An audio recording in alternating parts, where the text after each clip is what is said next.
안녕하세요. 반갑습니다. 별마음의 공부합시다의 별마음입니다. 오늘은 이제 새로운 시리즈로 다가왔습니다. 뭐냐면 DSM-5에 기반한 상담 및 심리치료 플랜이라는 플래너예요. 플래너. 플래너 책인데 제가 플랜이라고 적었네요. 플랜에 있는 사례들을 하나씩 보면서 얘기를 해볼 거예요. 오늘 첫 시간에 이제 분노 조절 문제로 제가 이제 이걸 시작한 건 사실 이 책의 첫 번째 사례가 그거기 때문이고요. 이 책은 제가 되게 옛날에 샀어요. 이게 2020년쯤에 나온 건데요. 요즘 근거 기반이 되게 이제 핫한 거 아시죠? 자, 이 책은 되게 DSM-5에 중요하게 성인들이 가지고 있는 DSM-5의 문제를 근거 기반의 치료법, 그래서 상담 목표를 대목표, 그러니까 장기 목표, 단기 목표로 나눠서 여기에 아주 잘 친절하게 써져 있고, 그 다음에 그때 개입 방법도 근거 기반으로 실제로 효과가 있는 것들을 넣어 놨습니다. 그래서 진짜 이제 치료할 때 쓰는 플래너예요. 이런 증상이 있는 사람은 어떻게 치료하면 좋을까 하면 뜩뜩뜩 찾아보면 나와요. 근데 제가 요번에 면접 시험의 준비로 이 책을 선정하고 이 내용을 준비한 이유는, 제가 준비하는 게 이제 1급이잖아요. 그러니까 비교적 사례가, 어려운 사례가 나오고, 진단에 대한 문제 또는 뭐 진단까지는 아니지만 진단적 고려사항 정도까지는 나오는 걸로 알고 있고, 한국상담심리학회에서는 실제로 그렇게 나왔었고, 그래서 제가 특히 이제 상담을 꽤 오래 하면서 제일 약한 부분이 진단 부분이에요. 왜냐면 제가 지향하는 이론이 비진단적인 이론을 하기 때문에, 음, 그냥 내담자를 따라가는 그런 시야기 때문에 이렇게 진단적 측면을 보면 이제 머리가 하얘진단 말이에요. 근데 제가 얘기했죠.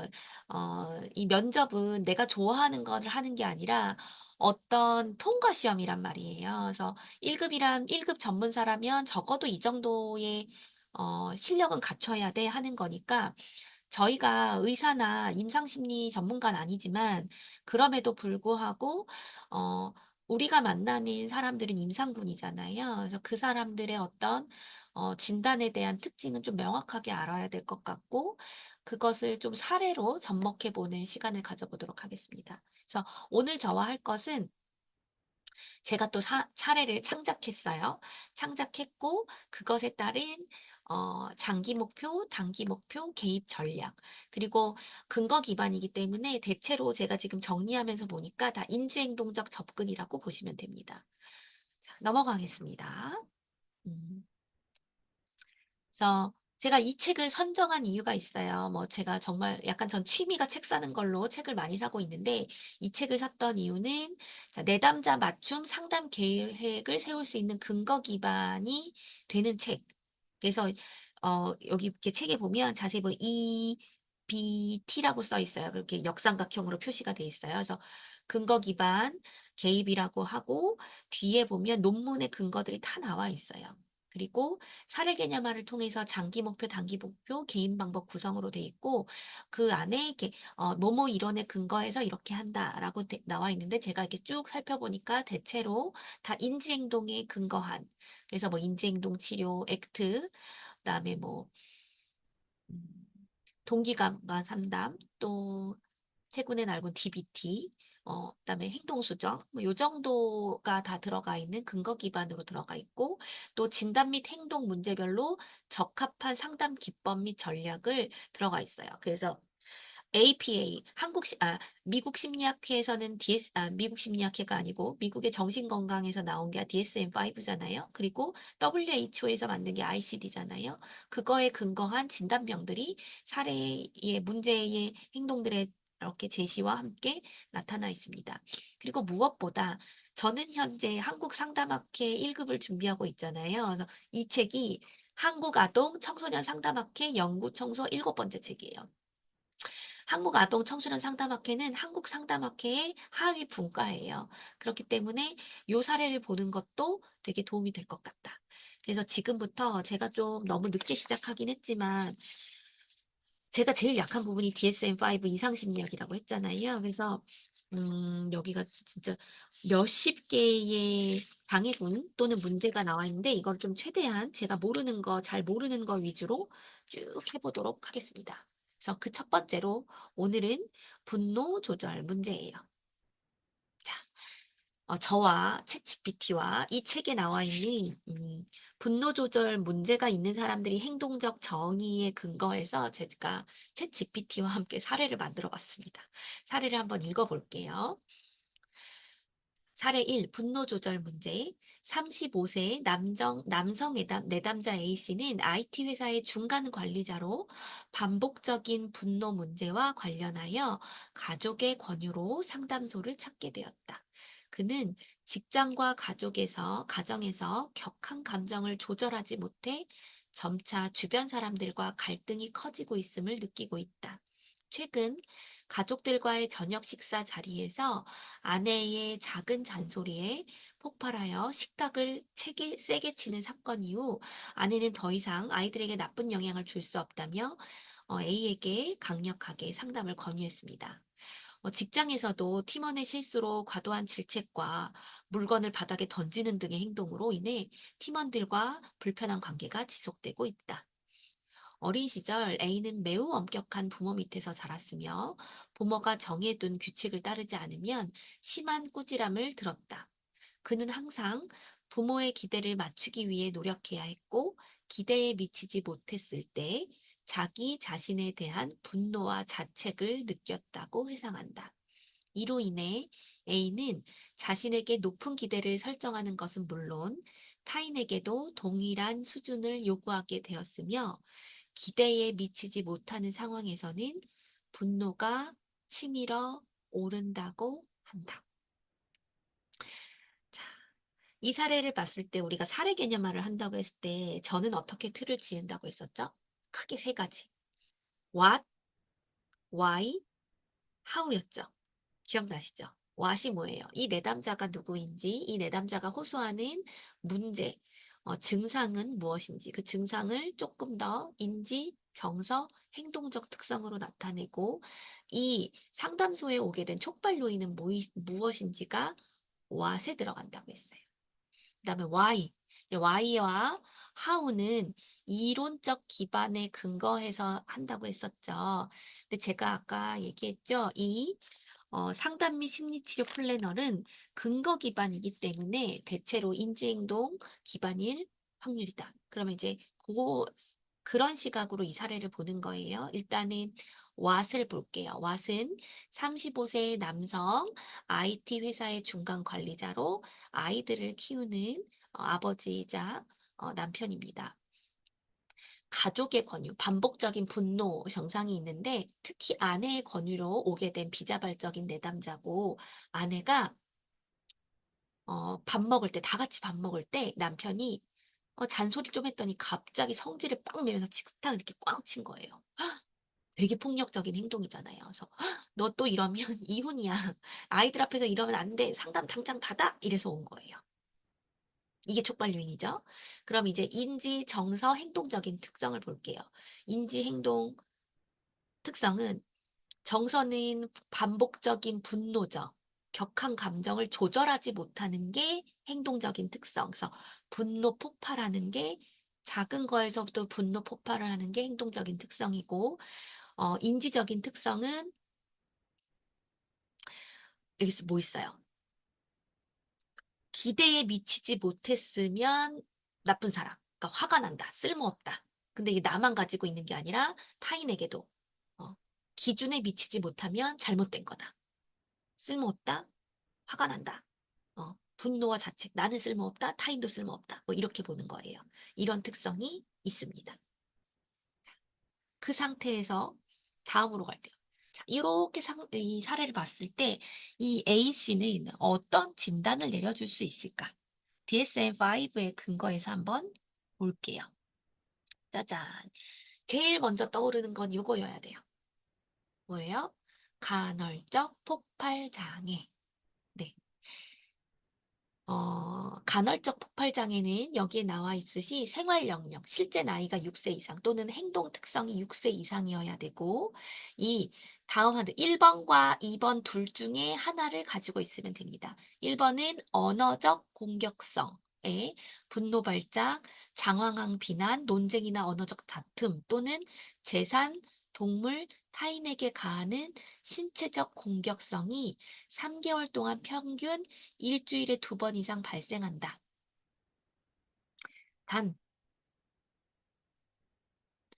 이게 상해는 입히지 않아요. 뭔가 막 다치거나 그 정도는 아니고, 그냥 약간 신체적 공격성. 뭐 지금 여기서 나온 것처럼 막 물건을 던지거나 책상을 입히거나 이런 게 3개월 동안 일주일에 2번 정도 이상 발생한다. 그리고 막 말로 막 다다다다 하는 것까지.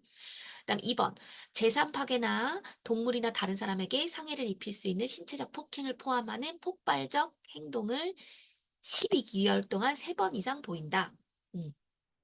근데 이런 공격성이 심리사회적 스트레스 요인에 초발되거나 유발되는 정도가 넘어져. 그러니까 화가 날 수는 있지만 뭐 그렇다고 뭐 책상을 꽉 치거나 물건 던지는 게 정도를 넘어선다.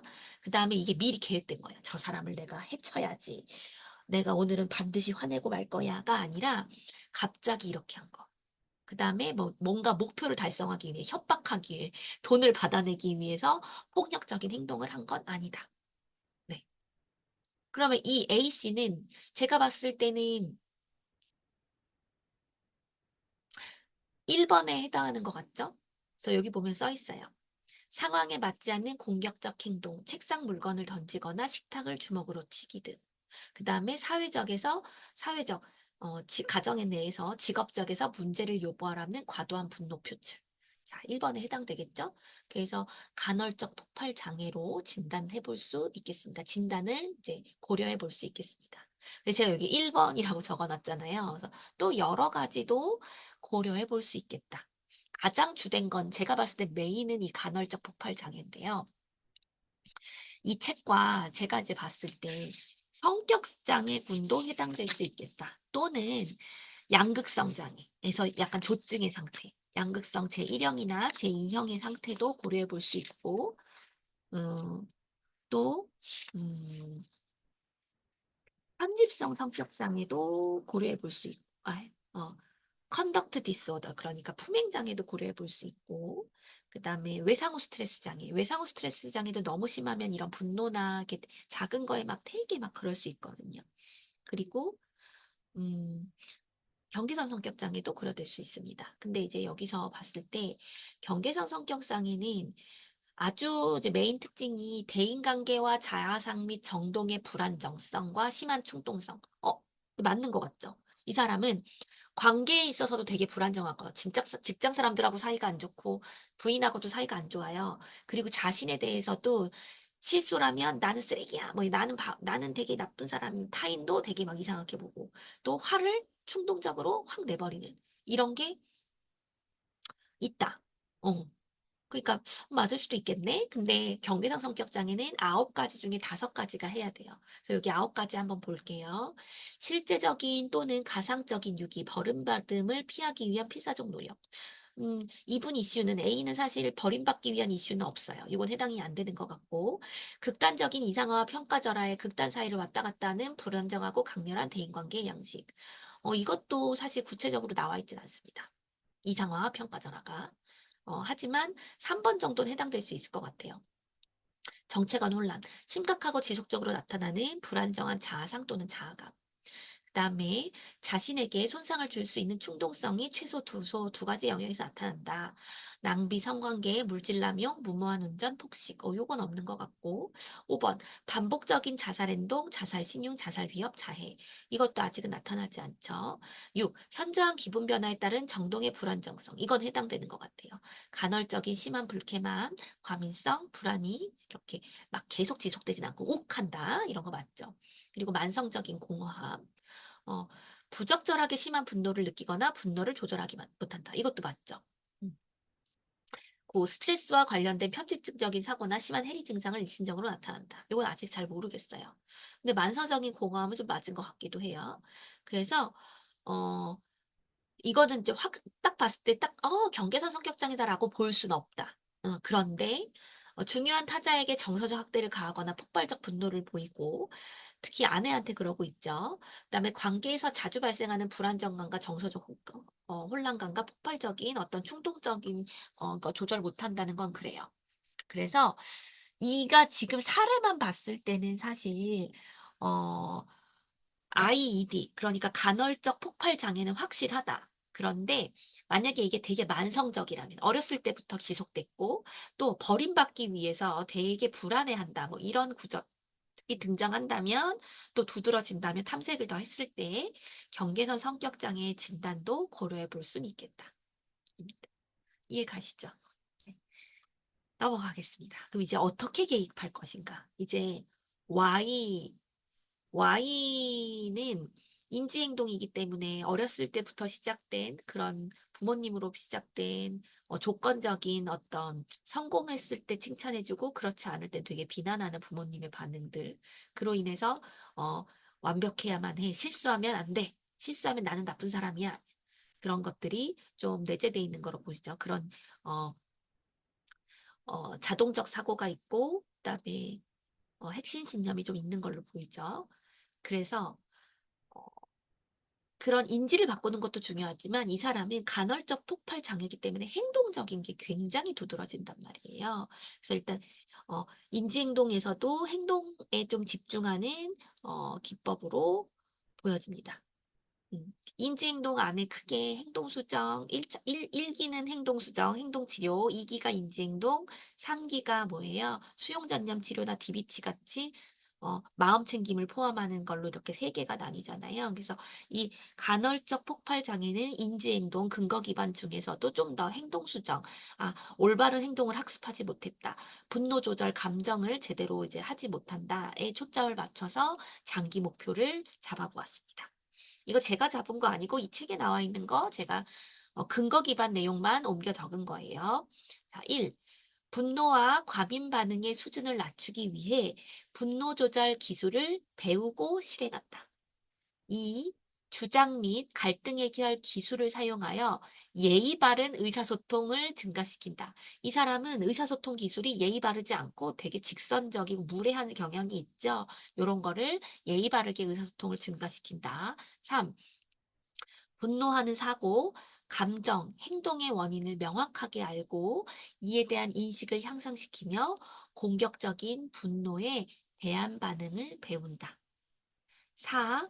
분노 사고, 감정, 행동의 빈도, 강도, 지속 시간을 줄이고 좌절감을 인지하고 바르게 표현하고 갈등을 해결할 수 있는 능력을 향상시킨다. 사실 이 첫 번째와 그러니까 장기 목표 1번하고 2번 안에 다 포함되는 내용일 수도 있어요. 어, 그래도 한번 이게 잘 보세요. 5번. 더 건설적인 방식으로 문제를 해결하는 데 필요한 인지행동적인 기술을 실행한다. 이제 배우고 실행하는 거예요. 자, 6. 더 잘 조절할 수 있고 더 평온한 가운데 분노 감정을 알고 수용할 수 있게 된다. 7.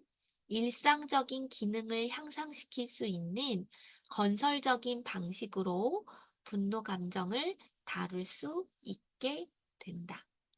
8. 타인과 타인의 감정에 대한 존중을 표현할 수 있다. 이해 가시죠? 자, 여긴 장기 목표고, 이제는 단기 목표로 갈게요. 자, 단기 목표와 제가 이제 그 밑에 치료적 전략을, 어, 소문자 알파벳으로 나타냈습니다. 자, 첫 번째 단기 목표. 일단은 이분이 간헐적 폭발 장애이기 때문에 뭐 우리가 MMPA 같은 거 실시해 볼 수도 있겠죠. 그래서 상황에 따라서 이 사람이 약물이 치료가 필요한가를 점검하는 게 사실은 필요하다. 그래서 분노 조절을 돕는 첫 번째로 항정신성 약물과 함께 가능한 치료를 위한 의학적 평가에 협력하기. 예를 들면 아까 말한 것처럼 MMPI를 해본다든지 다른 병원에 가본다든지 이런 평가 종합심리검사를 해본다든지 그거에 협력할 수 있도록 내담자를 설득하는 것까지도 사실 목표예요. 그래서 만약 이제 이미 약물 복용 중이야 여기 왔을 때 약물 복용 중이라면 지속적으로 이제 모니터링해서 약물을 복용할 수 있도록 하기. 그래서 치료적 중재로는 내담자와 이제 대화를 통해서 분노 조절을 돕는 이런 약물이 필요한지 또는 복용할 의사가 있는지 평가하고 "네, 전 할 거예요."라고 긍정적인 어떤 반응이 있다면 의사와 연결해 주는 작업까지도 어 우리 상담사의 역할일 수 있습니다. 그다음에 약을 이제 먹기 시작했다면 약을 제대로 먹고 있는지, 약의 효과성이나 부작용이 있는지를 모니터링하고 체킹합니다. 그리고 이런 것들을 정신과 의사와 피드백하기도 하죠. 근데 이거는 해외에서는 이렇게 팀 접근이 참 잘 되고 있는데 우리나라는 요 정도까지는 아닌 것 같아요. 네.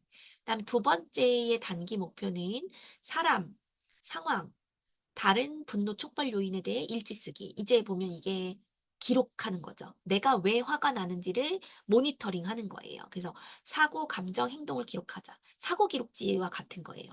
사고 기록지. 그래서 이때 전략 중재는 내담자에게 자기 관찰, 셀프 모니터링을 요청해서 분노나 짜증이나 실망하는 장면을 떠오르고 그때 관련된 사람이나 상황, 그때 내가 어떤 감정을 느꼈는지 또 어떤 생각을 했는지, 그다음에 그때 어떤 행동이 나타났는지를 일지를 쓰게 합니다. 그런데 그냥 쓰는 게 아니고 루틴하게 매번 쓸 수 있도록 분노 일지를 매일 쓸 수 있도록 합니다. 뭐 촉진하는 거죠. 뭐 검사를 할 수도 있고 안내를 할 수도 있고 어쨌든 이거를 피드백을 계속 주면서 분노 일지를 쓸 수 있도록 합니다. 그리고 내담자가 그 분노 유발 요인 목록을 작성하는 것을 돕습니다. 여기 오타가 났네요. 목욕이라고. 좀 더 구체적으로 표현할 수 있도록 돕습니다. 대체로 저도 상담 장면에서 보면요. 많은 내담자분들이 이제 이런 거를 얘기하면 그냥 뭐 짜증났어요. 그랬어요 하고 되게 뭉뚱그려서 표현하는 경우가 있습니다. 그런데 이걸 구체적으로 상담 장면에서 어떤 사람과 있을 때 어떤 상황에서 어떤 생각이 들었고 어떤 감정이 들었고 그래서 무슨 생각을 했는지를 매우 구체적으로 표현하면 표현할수록 실제로 그런 상황이 우리가 대처하는 능력이 향상되고 빈도 자체도 줄어들어요. 예측이 충분히 가능하기 때문에. 이해가시죠? 그래서 요런 것도 우리가 면접 상황에서라도 좀 더 구체적으로 얘기하면 좋을 수 있겠다. 그다음에 세 번째 단기 목표, 분노의 표출 패턴과 이유, 결과에 대한 그런 자각된 것을 언어로 표현할 수 있게 합니다. 그래서 첫 번째 치료적 중재 전략은 내담자가 이제 제가 아까 앞에 있던 거랑 연결되는 거죠. 충분히 예측 가능하다고 그랬잖아요.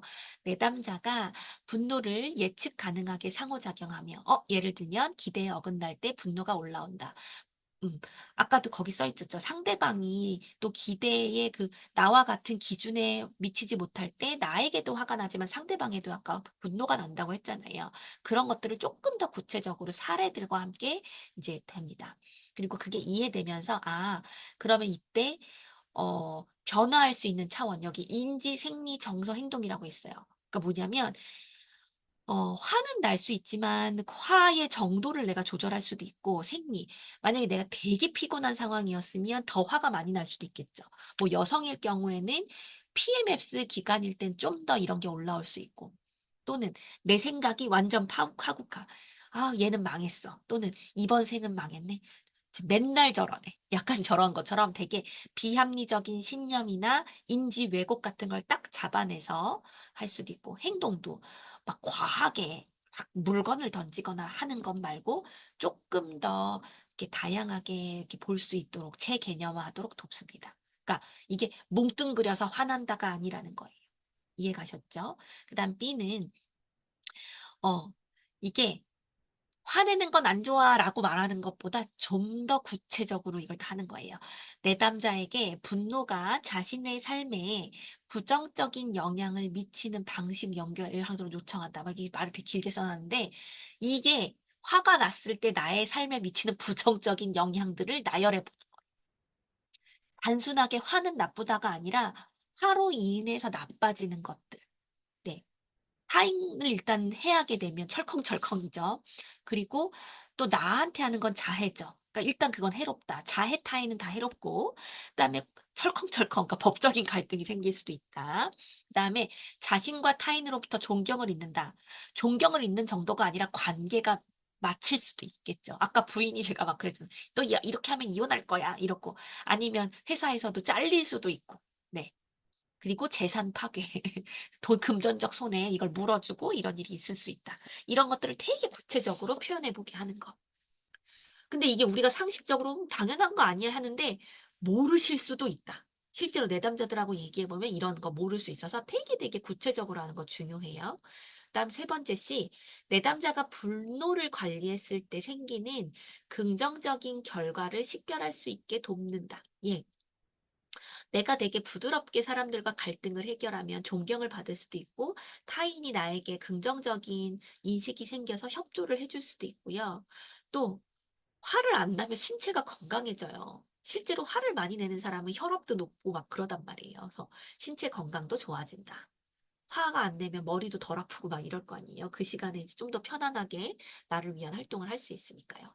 자, 네 번째 단기 목표는 분노 조절 진정 전략과 대처 전략을 배우고 실행하기. 그래서 여기 나와 있는 것들, 점진적 근육 이완법, 그다음에 호흡법, 그다음에 이거 이미지, 이거 NLP 같은 데서 많이 쓰는 거예요. 뭔가 내가 편안한 장소를 상상하게 하고 화가 날 때 그 장소로 가는 것. 예. 그다음에 단서가 제공되는 이완 기법, 이거 Q 컨트롤드 릴렉세이션이라고 한대요. 그리고 응용된 이완, 그러니까 이완 기법 되게 여러 가지가 있는 거예요. 마음 챙김도 있고 명상 호흡도 있지만 어, 명상하는 방법도 되게 여러 가지 있잖아요. 만다라트 같은 거 막 색칠하는 것들도 있고, 아니면 뭐 기도문을 읽는 것도 있고, 책을 읽는 것도 있고, 되게 여러 가지지만 여러 방법들을 이렇게 해볼 수 있겠다. 뭐 나비 이렇게 포옹법 같은 것도 있고요. 넘어가겠습니다.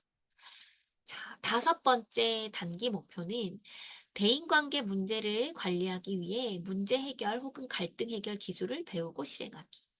그래서 첫 번째 치료적 중재로는 내담자에게 가르치는 거예요. 뭘? 문제 해결 기술을. 그래서 문제를 명확하게 정의하고 다수의 해결책들을 브레인스토밍 각자 하면서 우리가 막 나눠보는 거예요. 그리고 그 해결책들의 장단점을 막 나눠보고 또는 내가 해볼 수 있는 것과 해볼 수 없는 것들을 나열해보고 또 내가 좀 믿을 만한 사람들에게 조언을 구하고 이런 것들 중에서 어떤 계획을 선택하고 실행해 볼 수 있는지 실행해 보고, 그다음에 막상 해봤을 때 결과를 평가하고, 그리고 해봤는데, 이거 별로예요. 라고 하면 그런 필요성이 생긴다면 계획을 조정해서 또 해볼 수 있는 걸로 하기.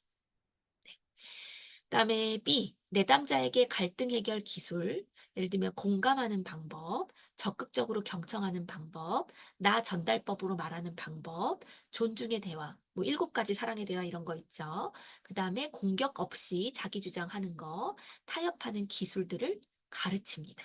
그러니까 이건 배우고 학습하고 연습해야 되는 부분이에요.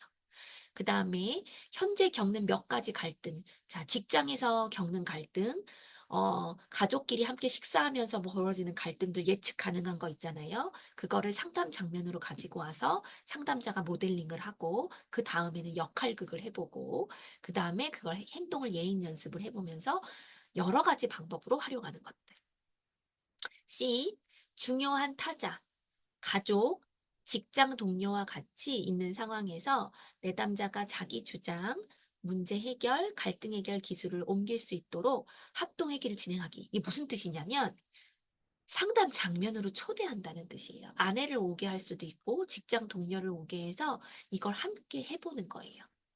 그래서 혹시 좀, 분명히 이게 익숙하지 않으니까 좀 수정해야 될 부분이 있을 거 아니에요? 그때 상담자가 바로 개입해서 이럴 때 이렇게 해주면 더 좋을 것 같아요. 해보고 또 뭐 그때 가족들한테 이렇게 해보니까 어떤지 피드백 같은 걸 받아볼 수도 있고요.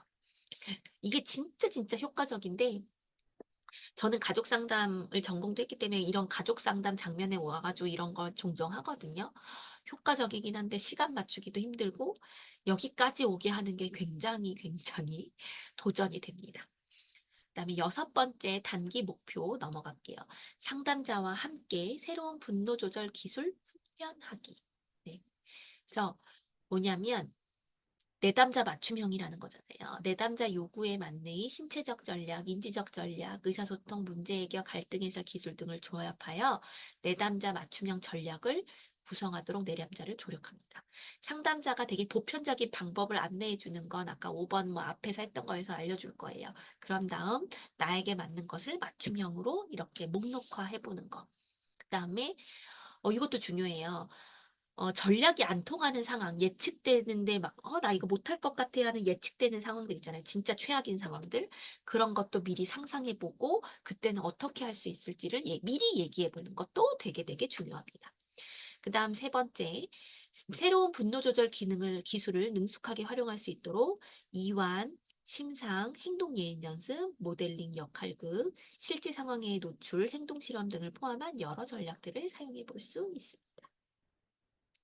네, 여기까지 오늘은 어, 첫 번째로 분노 조절 문제가 있는 사례에 대해서 알아봤고 그것에 대한 진단 그리고 어떻게 개입할지를 인지행동 관점에 의해서 좀 더 구체적으로 얘기하면 EBP 근거 기반 실제에 의해서 알아보는 시간이었습니다. 저를 포함한 많은 분들에게 이 활동들이 좀 공부가 되었으면 하는 바람이 있습니다. 모두 안녕히 계세요. 다음 편에서 또 뵙겠습니다.